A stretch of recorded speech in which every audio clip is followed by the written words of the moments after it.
So, so we are welcome to the class. As we can see, the topic for today is going to be still on the important clarification series. So we're going to talk about data partitioning approaches in machine learning modeling. So answering the question, which options to use and when. So which of the options for data partitioning is appropriate for us, in what situation, and at what point can we decide to use the two, or at what point is it necessary or even sometimes compulsory to use the two. So this is following previous videos where last week we discussed regarding the issue of the procedures to be taken in building machine learning model. So setting the record straight and try to kind of clarify a couple of points that we do get questions regarding from students, colleagues, and collaborators on the best practices on how to approach each of these issues.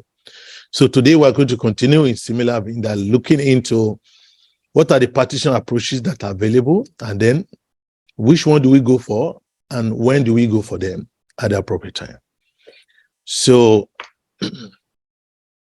as usual, remember this is the generalized machine learning model building steps. And like I said last time, so we work with the data, doing the data collection, data pre-processing, feature engineering, feature selection takes place at this point. Then you have the algorithmic selection, which is where the modeling takes place. And then here you have evaluation. You evaluate, you check your model. How is my model doing? Fine. How is it doing? Is it okay? Is it not okay? Before I can decide to go back and either change the model or do some hyperparameter optimization, or sometimes we might have to go back altogether to pre-process the data again, or change feature, or select features, or do some normalization and other pre-processing activities like outlier detection and others.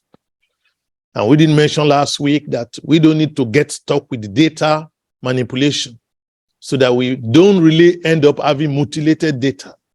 That we should do the most important basic pre-processing and let the data speak. The direction of the data, the direction to take will be dictated by the outcome that we are getting as we continue with the modeling. And that is why no matter how careful you are in data pre-processing or data preparation, you might not be able to get it right at once. So that is why in the classical machine learning model building step, you have this option of always doing looping. You see, the best of data analytics or whatever you call yourself, you are not likely to get it right at once. So there's always room here. So don't overdo at any step, because you always have that opportunity to come back. So here we're looking at it. So how do we partition our data set? Since you cannot just use all the data set, because that's not going to really make us know how we are doing. So in this sense, we call this section evaluating the models. To evaluate the model, usually the concept of generalization, which we cover in our earlier videos, it comes in. That is, we are not just interested only in training the model, but we are more interested in how well does a learned model generalize from the data it was trained to a new test set.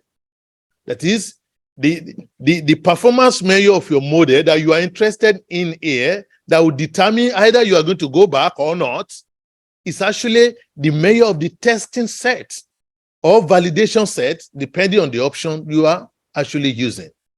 You see, it's not the training set. Getting 99% accuracy on your training set might actually be a negative factor, something to be worried about. You see, you don't celebrate the outcome of your work, of your modeling, until you have checked your validation result or testing result. Because this is the actual test that will determine whether your system is okay, you can stop, or you need to go back or keep going back until you get it right. So this is why, how then do we know which kind of data partition? Because before you can get training set and testing set, it may the data need to be partitioned. Then how do we partition it? or validation set. Either you call it testing set or validation set. So how do we do the validation? So, because this, let's say this is the training set. So these are the labeled one. So during the training, it should be as many as possible. Then this is the testing set. This is the unknown labels. We train for every sample you introduce to your machine learning algorithm. You also, this is an apple.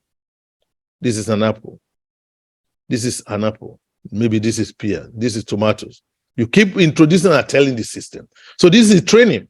Once you have done that, then you want to also check on the training set what I've taught you. Are you able to remember them? So then you give back the training set and let the system predict it. This is where we usually get the training accuracy or training performance. So no matter what you get here, it's not really a measure of the actual performance we are looking for. We are looking for the generalization performance, which is how are you able to generalize to unseen samples before, those samples that have been kept away from the system.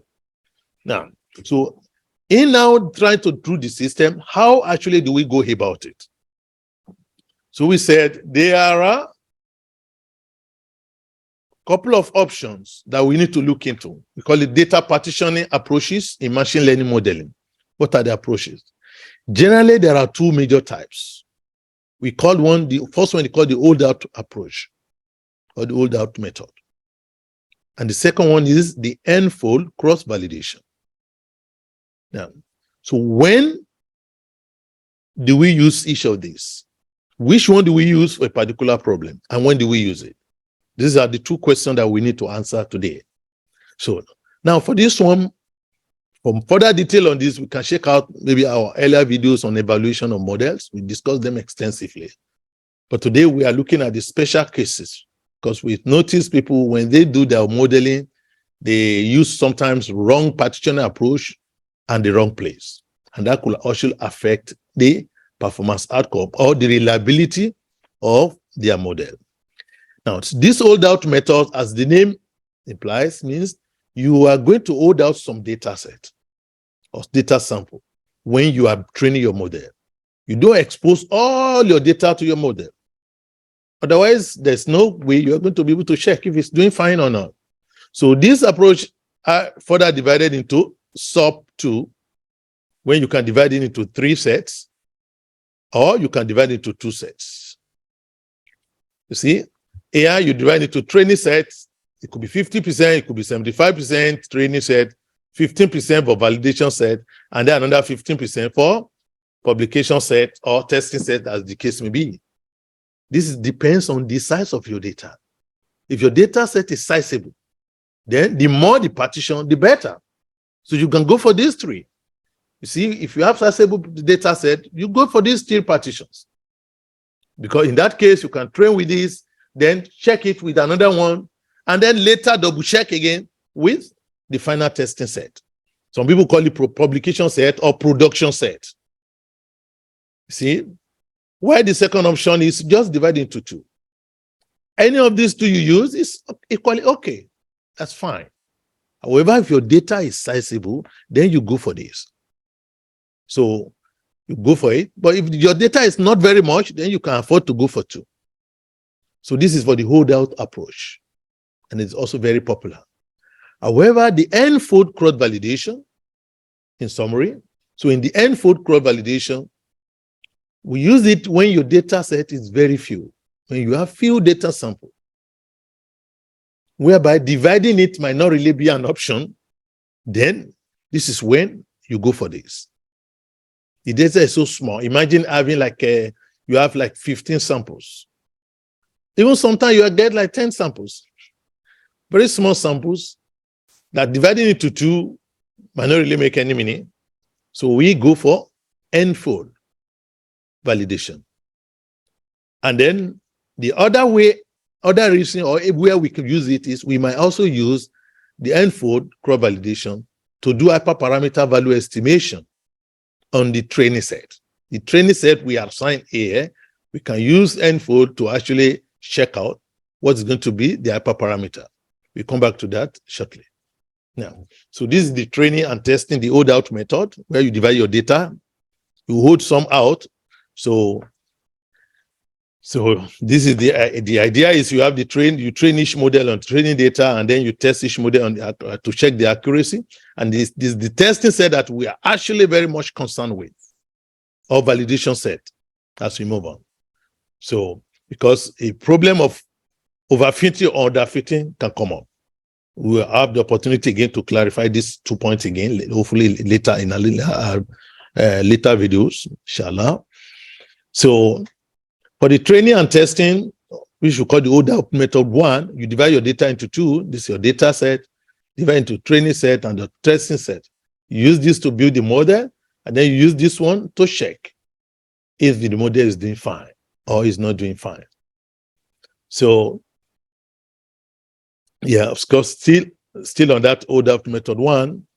So when you build your model, testing set comes in, you want to check the prediction. The output that comes out here, you are trying to check it out. Is it okay? How far is it close to what I'm expecting?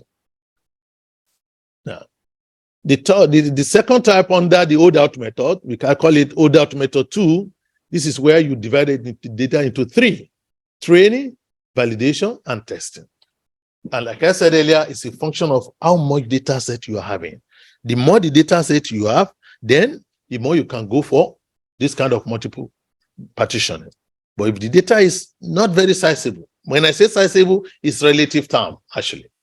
You see, something that when you divide into 2, you can assume that, oh, reasonably, I think this is okay.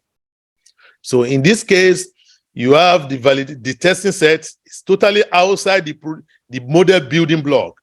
This is the model building block. You can see it. It's totally outside it. You kept it out. While D2, they enter the model building block, training set, then validation set. You train here, you build the model, check it. Finally, when you say that, okay, I'm okay with the result I'm getting, then you go outside the production. Sometimes this could be done in the presence of your client.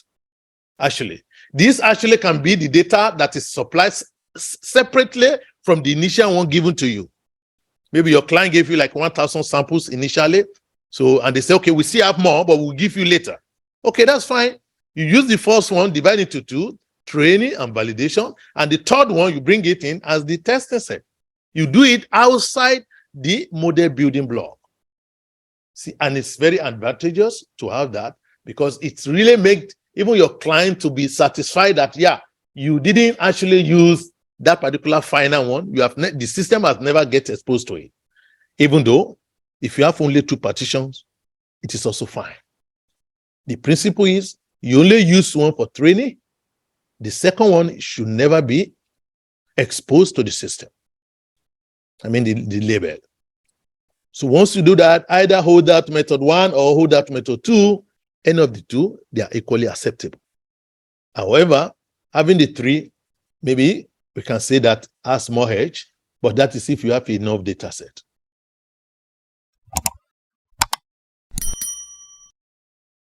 So the second main type, which is the n-fold cross-validation, this should be used when the data set is very few, when you have few data samples. This is one area where we use it. See, first usage is when the data is very few data that divided into training and testing or training validation and testing set is not even use of just will know that no, this doesn't make any sense to do that because the data sample is just too few. See, another scenario whereby you want to use it also is maybe you just want to check out the proof of concept for an idea. A quick check to see, oh, is this data going to be appropriate or not? You quickly do a cross-validation to check. And the third one where we use it is when you use it to carry out hyperparameter optimization. Hyperparameter optimization. You see, this is when though you want to use the Holdout method. I will explain this one shortly, but let us look at n-fold cross-validation. See, in the n-fold cross-validation, this is a sample of 10-fold. It can be 5-fold. You divide your data into 10 portions for 10-fold. If you are using 5-fold, it will be 5-fold. So let's say I have like a 1,000 data set. So I've divided into 10 portions. This is going to be 10, 100 samples, 100 sample, 100 sample, because I'm having 1,000. So each of these portions, we have 100 samples. So I use the first sample, the first portion here, which is called fold 1. This is why we have 10 fold. Fold 1, this is fold 2, fold 3. So I combine the entire data from here to here. I use it for training. I said this is fold 1. And I use this one to test. In the second fold, I bring this one to become part of the training set, and then I use this one to check the result. So it means the testing set keeps changing the window. It keeps changing the window until each and every portion has been used as a testing set. So which means finally you're going to have 10 results. Let's say this one is 95. This one got like 96%, while this one got like 86%, and we have other in between up to 10, for 10. Then the final result is going to be an average. We are going to find the average of all these 10 results, because you are actually running your model, your experiment 10 times. That is if you use 10 folds. But if you are going to use 10 folds, and then the number of samples here, maybe they are going to be very, very small, maybe having like only 10 or 15 or 40, you want it to be sizable, you can go for 5-fold. It's not compulsory to make it 10. It could be 3-fold. If your data is really very small, you have 3 folds. You keep playing with the number of folds, and that is very straightforward. This is what we call 10-fold cross validation. Now the final question we ask is, when do we use each of them?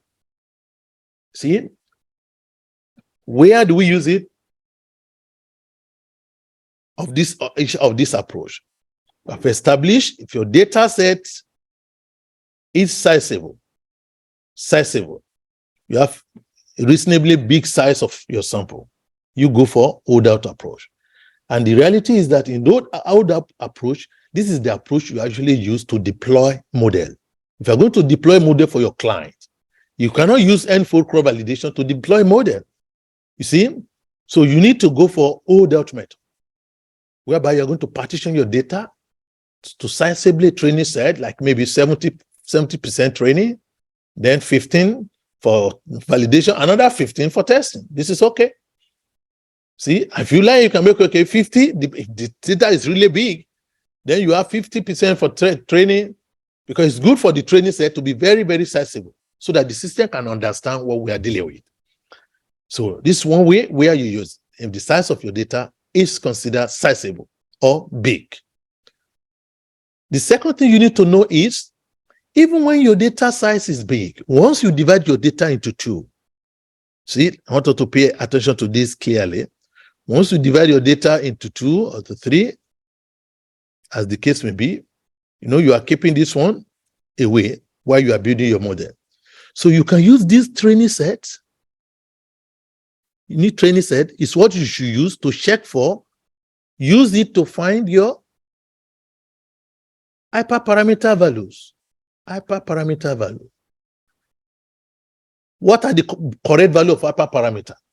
But as you know that, when you want to find the hyperparameter value, you need to do training and testing. So which data are you going to use for training and testing? Since you already kept it away, then this is where you can actually bring in this n-fold cross validation in here. You can use it as a means to check the hyperparameter value. This is what I mentioned here. You can use it to check the hyperparameter values. So I don't want to touch this validation set and testing set. I don't want them to participate in the training process. Not at all.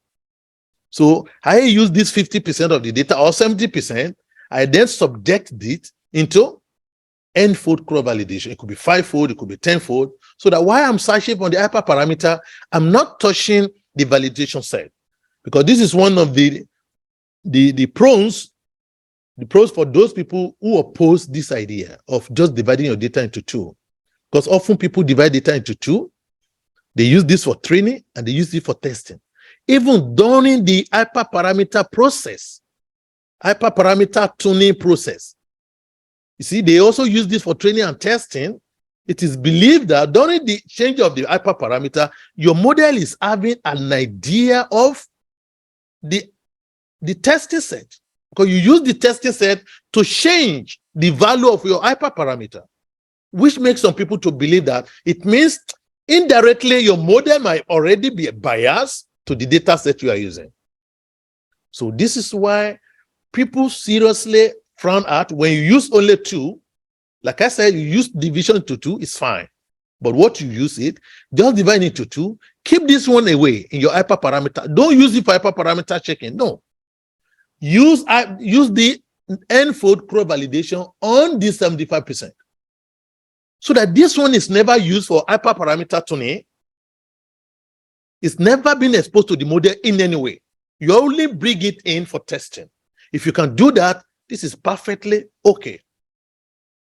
But if you are going for 3, then you use this one to do the hyperparameter optimization using the n-fold cross-validation. However, because you have divided into 3, you can use this for training and testing for your hyperparameter breaking down or searching for the hyperparameter. But don't use this one for any hyperparameter setting. In that case, it is still fine. So, to summarize, if you are using 3, you are using 3 division A, 3 partitioning, you can use one of them for training and then the second one for testing during the parameter optimization. And then you keep this one totally away. In that case, using n-fold A becomes an optional of 1.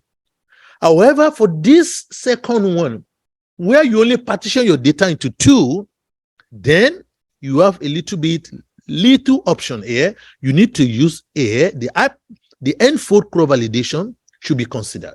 So you just take 70% of your data, put it in a different file, and then try to use n-fold cross-validation to search for your hyperparameter.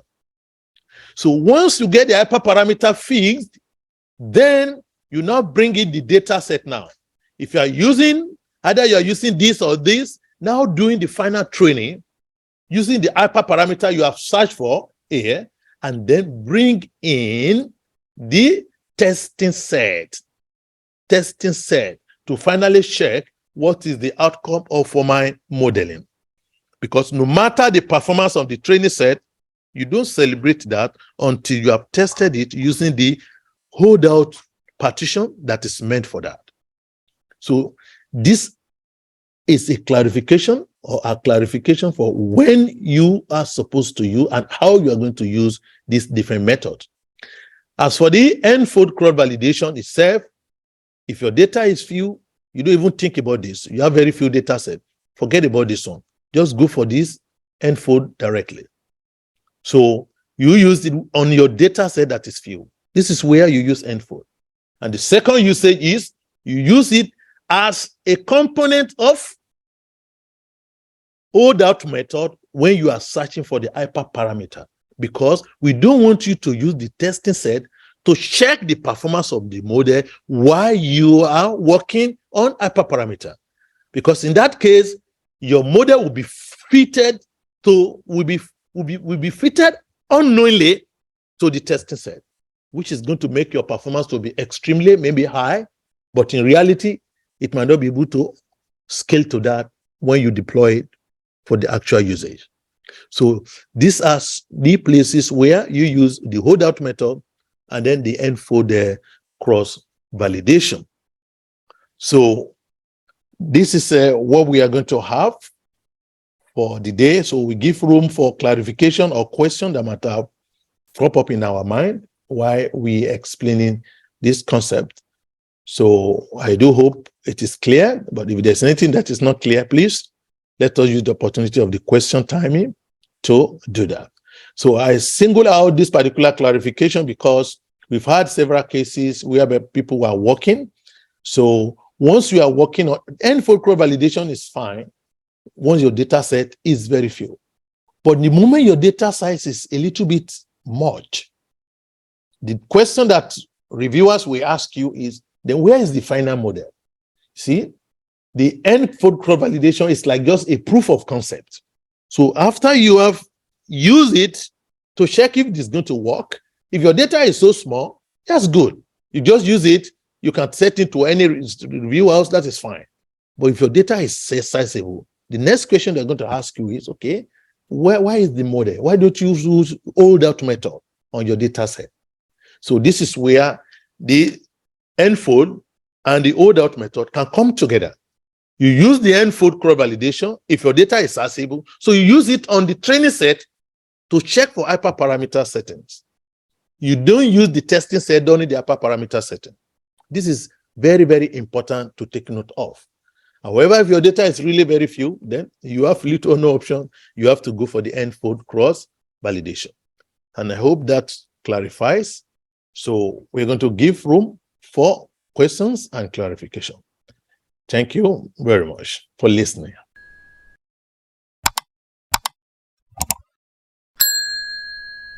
Let's forget, so excuse me, let me just have a brief demonstration of this in weaker environment for us to make the concept we just clarify, make it a little bit more clearer. So I'm going to share my weaker screen. So I believe the weaker screen should be showing now. So this is, we have the preprocessing. We have already loaded our data set. This is customer shown data. So we go to the classifier. Now, this is what we were talking about today. So I can see here, this is percentage split. So if you want to divide into two, just say, I want to use 70% for training and then 30% for testing. You see? However, if you do that directly, how do you do the hyperparameter tuning? That's what I've explained today. If you do the hyperparameter tuning using the same training and testing set, then you might have some opposition or criticism that, yes, you are using the same data for the hyperparameter tuning. Even though majority consider it to be okay, but however, directly or indirectly, the data may be actually compromised. So that is why we recommend during the hyperparameter tuning, just take 70% of your data, put it in different Excel, and bring it in here and use cross validation on it to check the hyperparameter.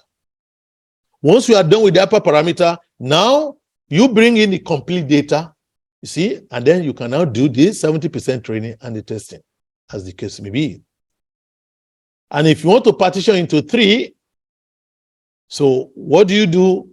You have to divide your data into three, bring in two of them, training and testing. So you use the first one, use percentage split, 70, and then maybe 15%.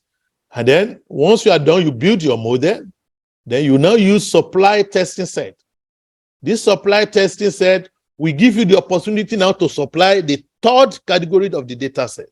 It could even be the fourth category. Maybe after you deploy your model for the client, they have new data they want to use to check the model you have built. Then you can always use supply test set, in which case it allows you to enter or upload the data set that you want to use for checking the performance of your model. Because sometimes when you build a model and you send it to a client, sometimes they are a little bit skeptical. They think that your model is already exposed to the data. That's why it's getting excellent results. So they want you to use it in their present. That's fine. So just put their own new data samples, put it in the Excel file, upload it to the system, and then click start, and then it will run it using the model you already built. So this is just clarifying that both enfold and holdout method, they can actually be used together, especially holdout enfold cross validation can assist us during the holdout method so that we can use only the training set to do the hyperparameter tuning. This is the best practices to avoid a situation whereby the data could get compromised, the model could get compromised because of exposing it to the test set. But often people use this method and it is acceptable by a lot of people. But then in terms of best practices, it is good to use the training set that has never been exposed to hyperparameter tuning, because hyperparameter tuning, as you know, is kind of part of the model development stage. Yeah. So that is why if you keep checking the performance and we keep tuning the hyperparameter and we are checking the testing performance and we keep changing the hyperparameter, it means at a point the hyperparameter will have been tuned to take care of the testing set itself, which is an indirect way of exposing the data set to exposing the testing set data to the model. So that's why we say that just use the either holdout method, but during the hyperparameter setting, you can bring in n-fold for the training set so that it can help you to do the hyperparameter optimization, or as the case may be. So this is just to make further clarification on the theoretical part earlier presented. So thank you very much for listening. Once again, I wish you all the best.